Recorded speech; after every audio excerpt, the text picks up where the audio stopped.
Hi, everyone, and welcome to this session on interlinkages between natural assets and well-being. I have with me today live Richard Hawkes, who is the CEO of British Asian Trust.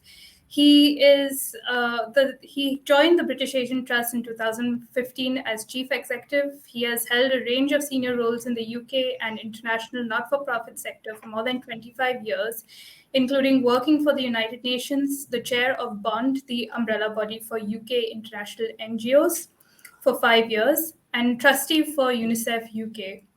In addition to leading various organizations, Richard has a vast experience of social finance. As CEO of Scope, he was responsible for launching the first social investment bond in the UK. In October 2020, Richard was awarded an OBE for his contribution to the charity sector. Richard, my first question to you today, as we discuss different aspects of well being, and as the head of a significant development organization, is how should development organizations headquartered in the global north be thinking about well being and development outcomes today when a significant cause behind some of the big intractable development challenges in the global south are now being linked causally to ecological degradation and climate change? Okay, well, first of all, Joanna, thank you very much for such a kind introduction. And congratulations to you and to the Balipara Foundation for putting on this event. It's a real privilege for me to have been invited to take part. I hope it's a successful event, and I hope that next year I will be able to attend in person, and will have moved beyond this awful COVID situation. But thank you very much for having me. So I think in your question there, I think there are two important issues that I'd like to address. The first is about how should we all be thinking about well-being and development outcomes today when the causes behind some of the biggest development challenges are totally linked to ecological degradation and to climate change. And the second bit that I just want to pick up on is, you talked about me being from an organization headquartered in the global north. And so I think there are two aspects to the question. The one is about those linkages. And the second is about the role of an organization that's headquartered in the global north. And I'd just like to say something about both of those, if that's okay. So on the first part, look, it's simply impossible today to ignore the interconnectedness of the health of the planet and the health of communities.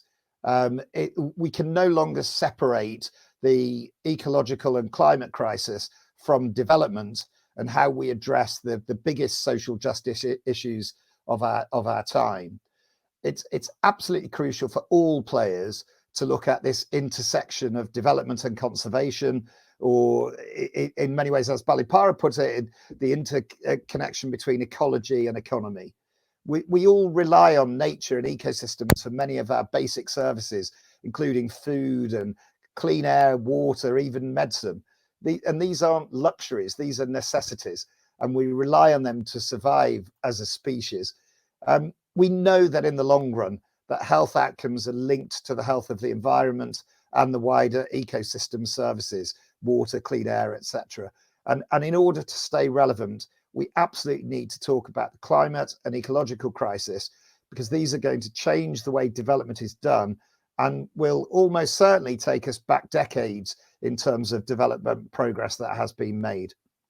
On the second part, the role of northern NGOs or international organizations that are based in the global north.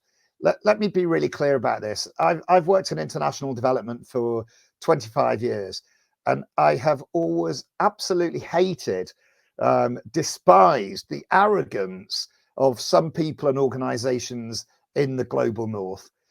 We have absolutely no right whatsoever to tell people in the global south what to do. People in the UK have no right to tell people in India what to do. Not only is it patronizing and wrong, but let's be honest, we've made enough of a mess of the global north and our own countries that in many ways we should be learning from the global south. Local people and organisations will always have the best solutions. And the role of a northern-based organisation like the British Asian Trust is to listen, to facilitate, to enable, to support, maybe to help find funding, and maybe to bring international perspectives and learning, but never to impose, always to ensure that we are Southern-led. Thanks, Richard. And just to go back to the point you were making about working in conservation and development together. So the British Asian Trust has actually been doing that now. You're working in both conservation and development under one banner. So how do you see experientially how this is shaping the way you think about well-being for the communities you work with? So what has well-being for these communities come to mean for the British Asian Trust? Yeah. Okay. So the British Asian Trust, we have many years' experience of development, but we're very new in the conservation world. And until recently, our focus has been much more on what perhaps we would call human-related social issues, such as education, child protection, livelihoods, mental health, those sorts of areas.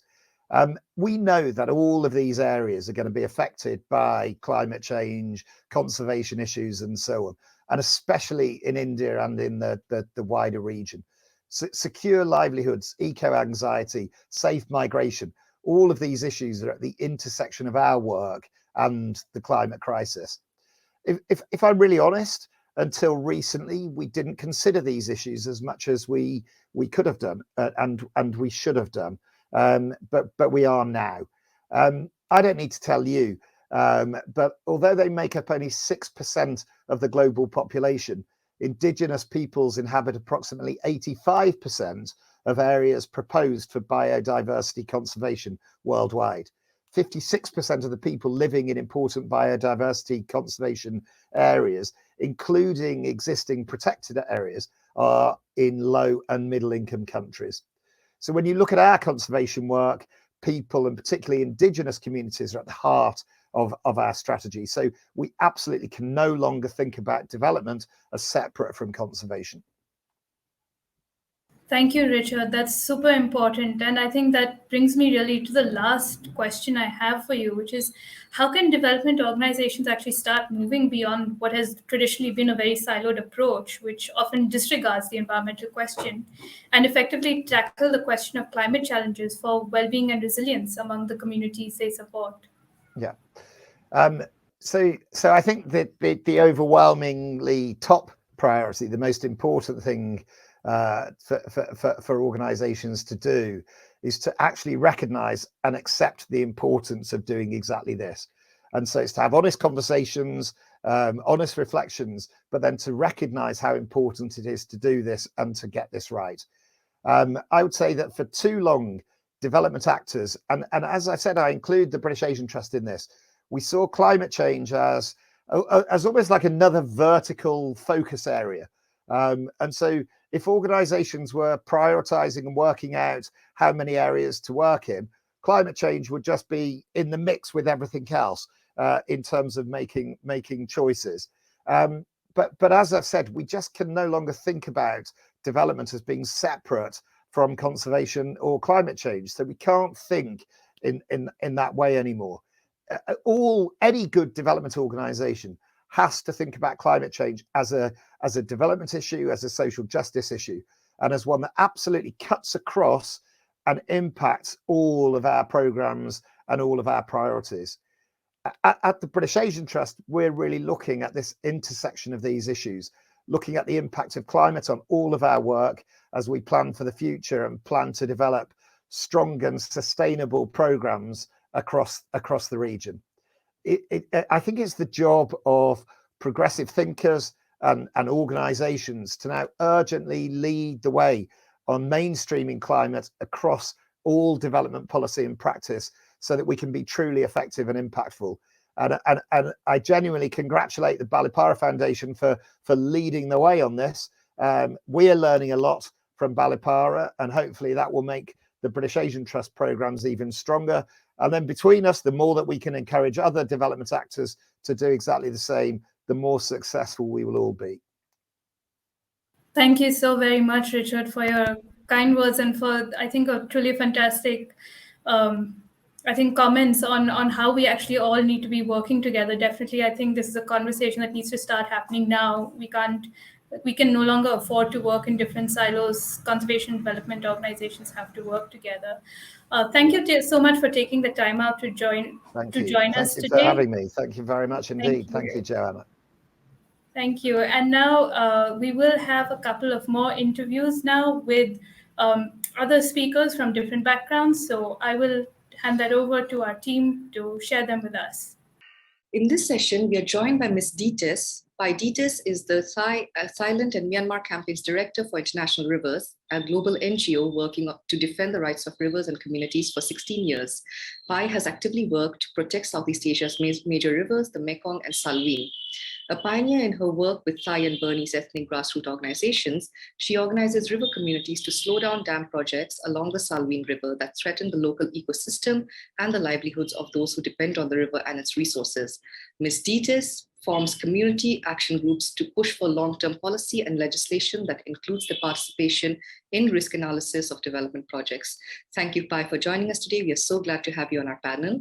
My first question to you would be, could you tell us a little bit more about the connection of the Karen people to nature and its relevance for them, the traditional laws which are there and how they connect to the area? How does cow and other elements of culture relate to their connection with nature and land? Good evening, everybody. Nice to see all of you here in this session. To the question, I would say that from my experience working with the current ethnic communities or indigenous people in the Salween Basin, I would say that they've been living, they believe that their ancestors live in the Salween Basin for more than 1,000 years.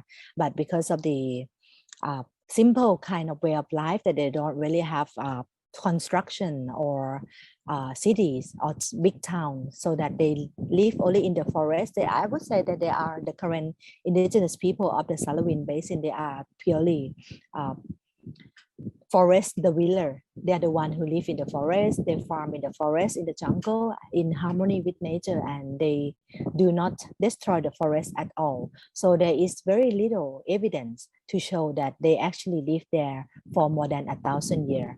But everywhere we go, we can see that abundant large forest, particularly the teak forest in the Salween Basin, being protected very well by the local communities of the current ethnic.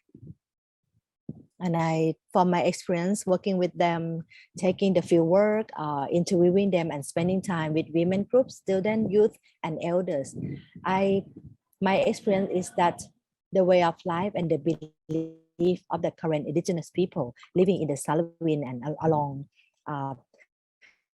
Thai Burmese border, they very much respect the forest and the Mother Earth, the nature. They feel that actually it's them that belong to the forest. Actually, it's their livelihoods that belong to the earth. So everything they do has been very much in respect to the Mother Earth and Mother Nature. For example, when they do the rotational agricultural farming, before they cut the woods, they would pray and inform the Mother Earth that they are going to start the cultivation. They're going to start cutting some of the woods to make the place for them to grow their rice and other crops.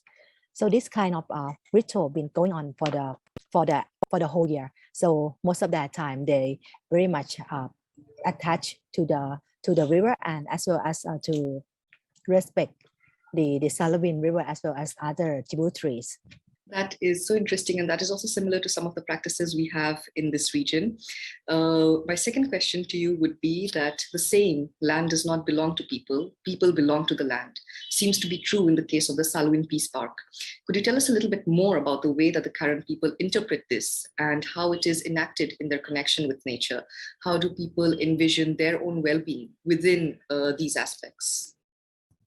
I think the majority of population of the world this day, they might define the word of the well-being as a prosperity or richness or lots of material, lots of good phones, good internet, or good housing and travels.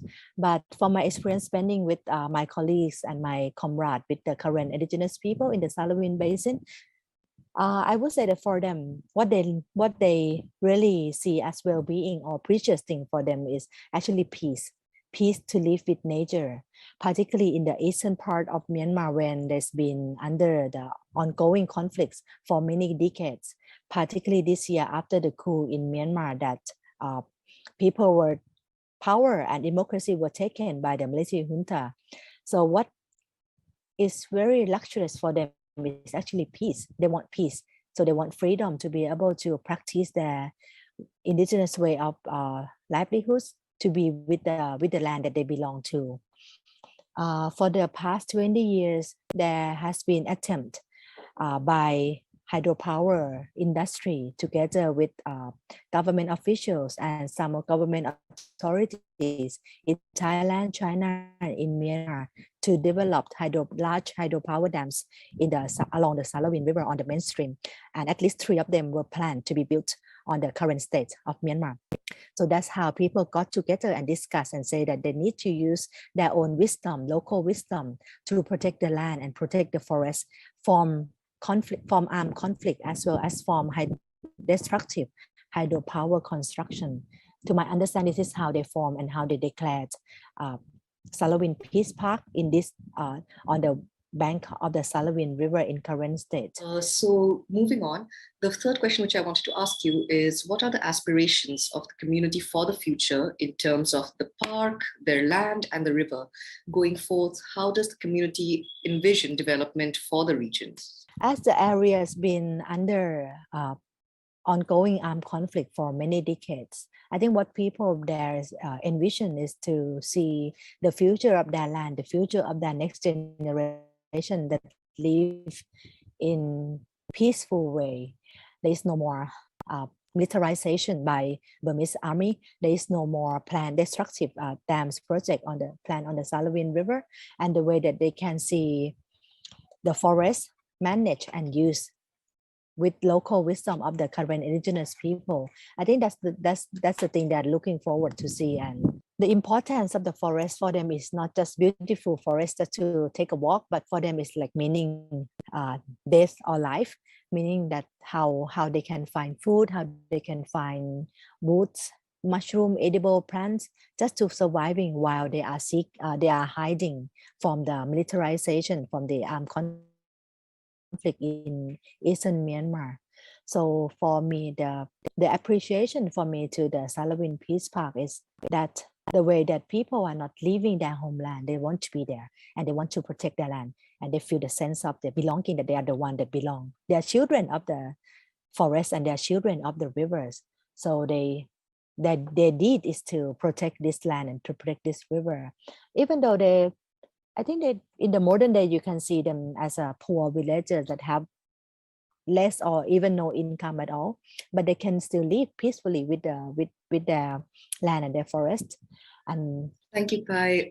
Yes, what you're speaking about is something that I think the audience in the Northeast can also relate to, because we have a lot of communities which have this similar feeling towards the forest.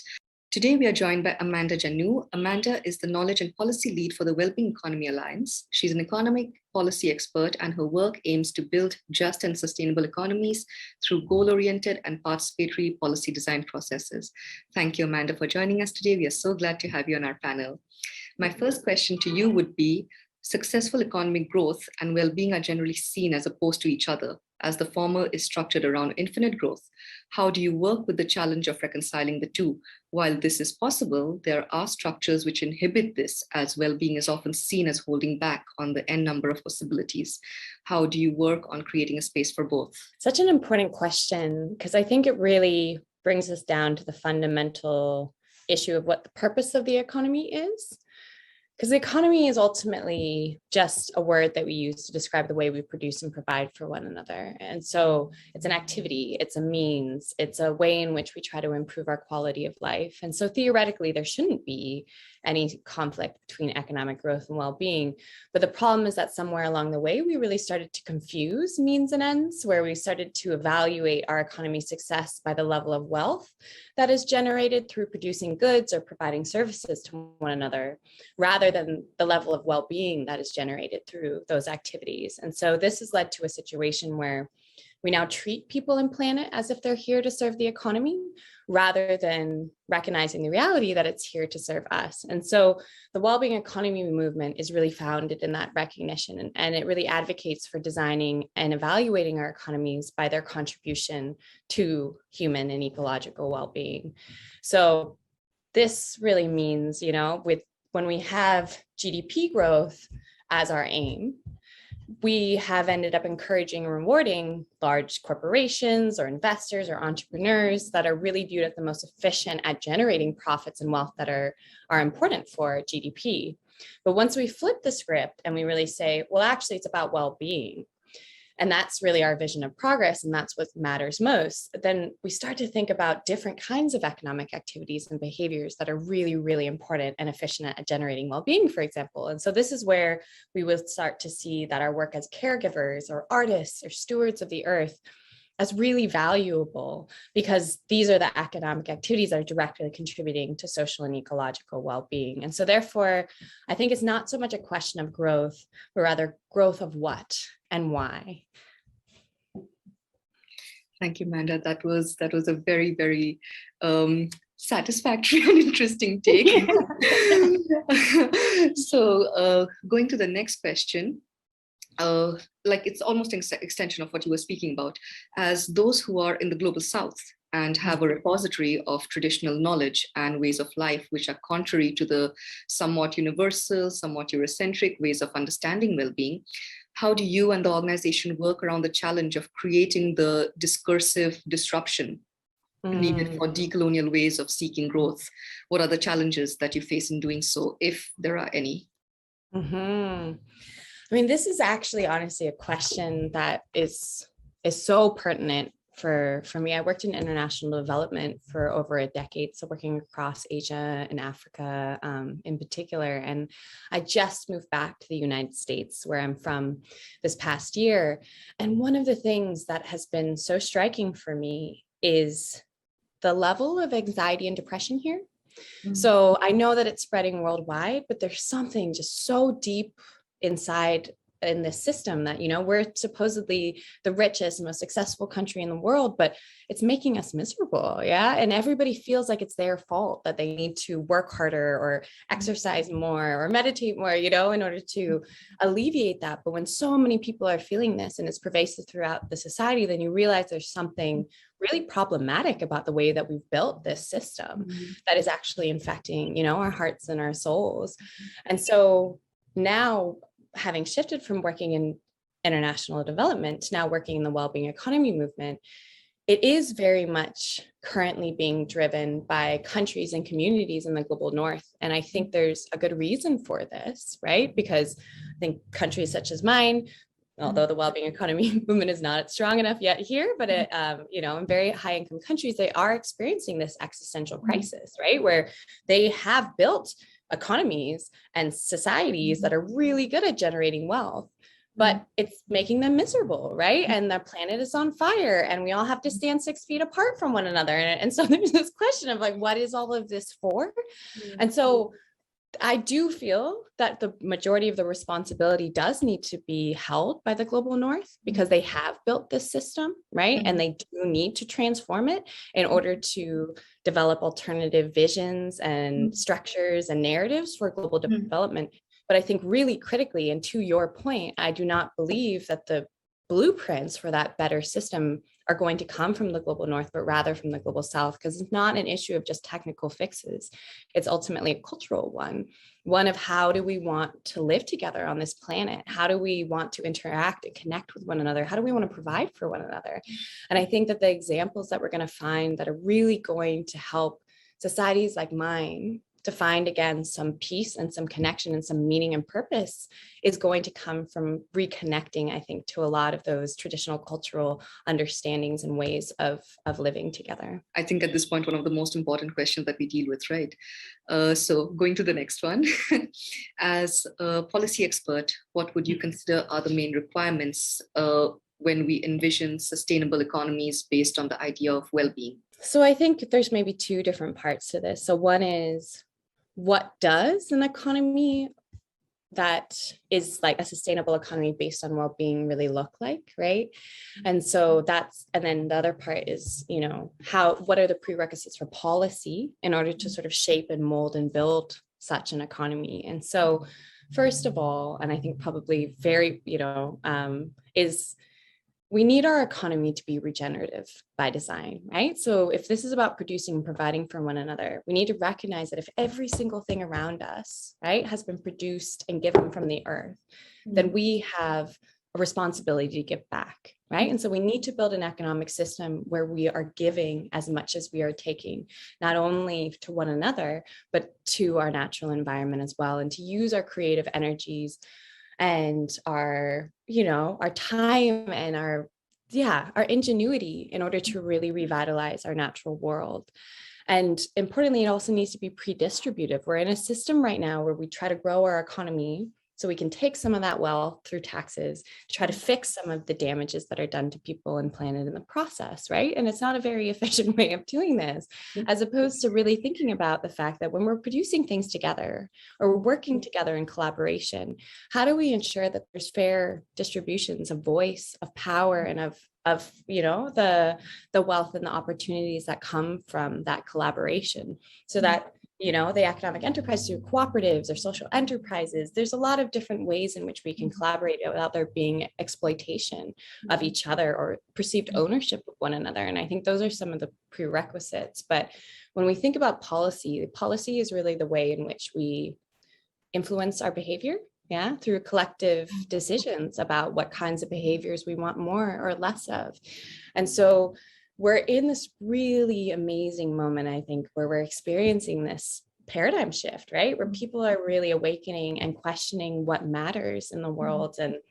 And so when there's some really great statistics, for example, which I'll just talk about very quickly, right? So one is, you know, 2 years ago, well, in 2020, there was a survey that illustrated that over half of the world believes that capitalism is doing more harm than good right now. Yeah. And in India, that's actually was up at, I think, 74%, right? So a lot of people really recognize that there's a problem with our current economic system. But then just this past year, like in 2021, there was another survey that illustrated that in the G20 countries, the countries that are supposed winners of this whole system, right? Nearly 3/4 of people want their national economic priorities to move beyond profit and growth, to really prioritize the well-being of people and, you know, ecological protection. So that's a shift from not just recognizing a problem to seeing the solution, right? And so the will is there, the recognition is there, but what we need are more participatory methods of decision making, right? Because if we just wait and vote and wait for other people to sort of make these decisions for us, then that's, you know, not going to be sufficient. I think we need the agency. And so this is about governance reform, revitalizing democracy, providing spaces through citizens' assemblies and community discussions, forums, participatory budgeting, all of these things where our voices, we can feel we have a power over the shape and form of the economy. And I think the other prerequisite, which is a tough one, is really about a mindset shift, where right now government almost always starts from a problem-based approach, right? So we look and we try to see what the problem is and we try to fix it, right? And we think about, okay, well, here's the problem and what are we lacking that is causing this problem? As opposed to starting with a strength-based approach of what do we value and what do we really want to achieve and what's already existing within our society that can be the foundation and be built upon in order to grow and achieve that. And in some way, that's sort of like the deficit to abundance mindset shift, but it's also really just about the processes by which we make decisions and the things in which we look at as the foundations for the better world we envision. And so those are some of the prerequisites, I'd say, for a well-being economy. With that, our interview comes to an end. Thank you, Amanda, so much for joining us. It was such a pleasure to have you on our panel. And thank you for answering us in so much of detail. It was very, very interesting to listen to you. Oh, thank you so much. It was such a pleasure. Today, we are joined by Julie Stein. Ms. Stein is the Executive Director and co-founder of the Wildlife Friendly Enterprise Network, an initiative for certifying rural enterprises that assure people and nature coexist. Thank you, Julie, for joining us today. We are so happy to have you with us again. So without further ado, I will get right to the first question. Can you tell us a little bit more about how wildlife-friendly certification helps communities achieve their ideas of well-being? Thank you so much for including me this year, and I'm so sorry not to be able to be there in person, but very happy to be able to participate this way. So my organization is the Wildlife Friendly Enterprise Network. We are a certification program, but we really use certification as a tool to both get conservation done and to support community livelihoods and community well-being. So I really appreciate this question. And so while our branding, sort of focuses on the wildlife aspect for consumers, human communities have always been very equal in that scale for us. And so one of the things we do, we recognize that both people and wildlife need to survive and thrive in these high biodiversity landscapes, and that people really these local communities hold the future of wildlife in their hands, and they're really taking all the risk by living next to wildlife. Often consumer agricultural products are far away in urban centers and don't necessarily understand all of the issues that rural communities are facing. So what we do is try to give wildlife a value while it's still alive for local communities, and make sure that's really transparent, that any benefits or increases that they perceive in their well-being are tied to wildlife alive rather than, for example, being sold for their parts in the illegal wildlife trade. And we do this by creating incentives and letting global consumers and companies carry some of the risk for those communities living next to wildlife.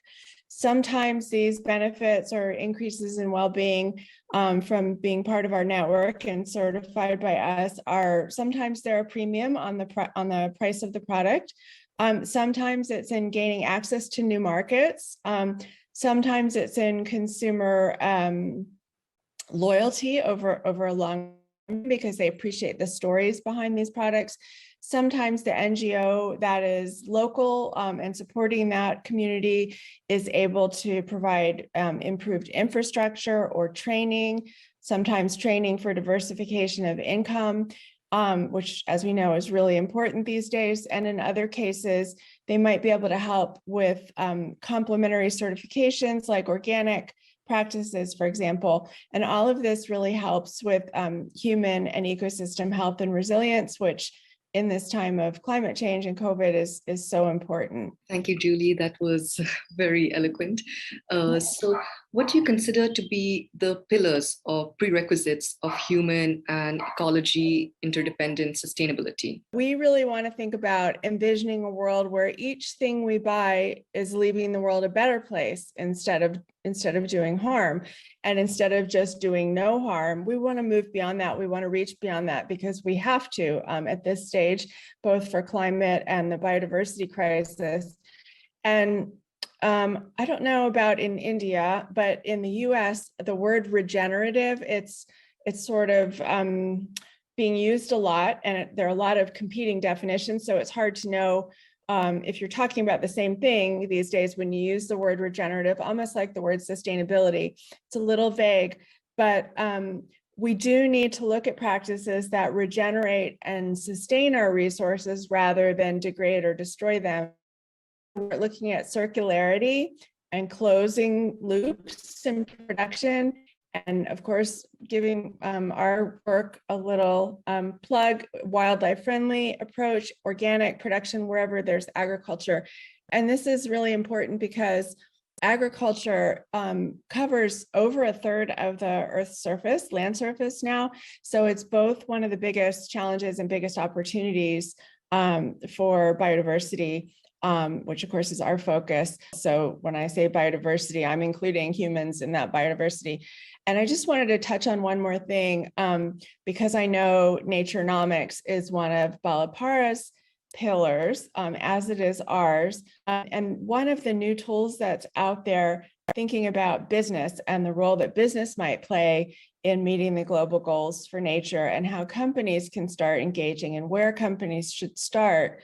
There's some new tools, and one of them is the science-based targets for nature, which are initial guidance for business on biodiversity and really emphasizing a no regrets approach. So acting, even if we don't have full information, and taking a precautionary approach so that actions taken by business are erring on the side of protecting nature and communities. I'm including communities in that nature definition. So the shorthand are the SBTs, the science-based targets, and these are actionable. And there's a framework, it's called AR3T, and that stands for avoid, reduce, regenerate, restore, and transform. So this is really a framework that can help businesses start doing the actions that they want to take, and then eventually start thinking about measuring those. But you don't need to be able to measure to start thinking about acting. So I just wanted to touch on those in case they're not well known to the Balipara audience. It's still in development, but if you Google science-based targets for nature, you can see the framework that's starting to be developed. It's very interesting, and it might be something of interest for. So not only are we looking for win-wins, we're looking for win-win-win-wins. We're looking for, the community to benefit, the landscape to benefit, biodiversity to benefit, and companies and consumers to benefit. So that's a high bar. And in reality, there will be some trade-offs, but one of the things we need to think about is sort of, instead of seeing a pie and cutting it in half and saying wildlife gets half, we need to start looking at where the overlaps are and really expanding the pie. So there's common ground always, and that's one of the things we need to look at, so that when we do make trade-offs, they're the best possible trade-offs. I think from my perspective, it's not an either or decision, it's a both and, that we really need to do both, and that each particular site will sort of, once you dig down to see the ecological and social context there, will tell you what needs to happen on that site. So whether you're talking about this 30 by 30, which is protecting 30% of the planet by 2030, or 50 by 50, which is a much higher bar, we need to protect the best and improve the rest. And we need to do that as quickly as possible. So I think because of where the world is right now, yes, there will be trade-offs, but we need to make the smartest trade-offs we can. I guess the other thing is, one of the things I've been thinking about a lot recently is that we all are climate refugees now, basically.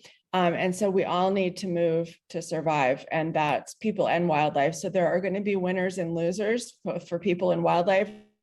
There'll be some serious environmental justice issues over land tenure, and as with climate changing, where people can actually still live, where wildlife and people can actually still live and survive. So if you can't move, there are maybe dire consequences. And so that's another one of those examples where we can't really, the trade-offs are too serious. So we've got to find a way to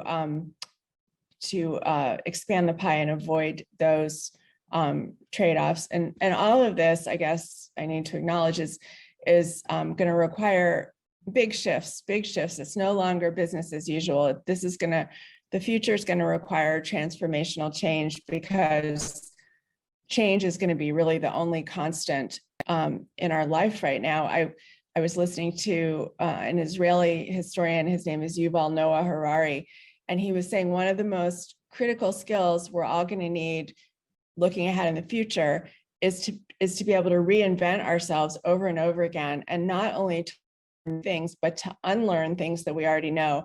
And that really hit me. I think it's true, and it's going to apply to us as individuals, but also to our organizations and to brands, business, and everybody. So I'll just pause there, but I think that's an important message that we all need to think about going forward. Yeah, thank you. I think a lot of our audience would actually relate to what you said about Yuval Noah Harari, because I think that's one book that that's kind of the book of this century. So I think that's a very nice note to end on. So thank you. We only have time for that for now. Thank you so much for joining us this year, and we hope to see you again next year. Thank you so much. And hi to all my friends that I hope are in the room, and maybe next year I will be able to see you in person. Take care and be safe, everyone.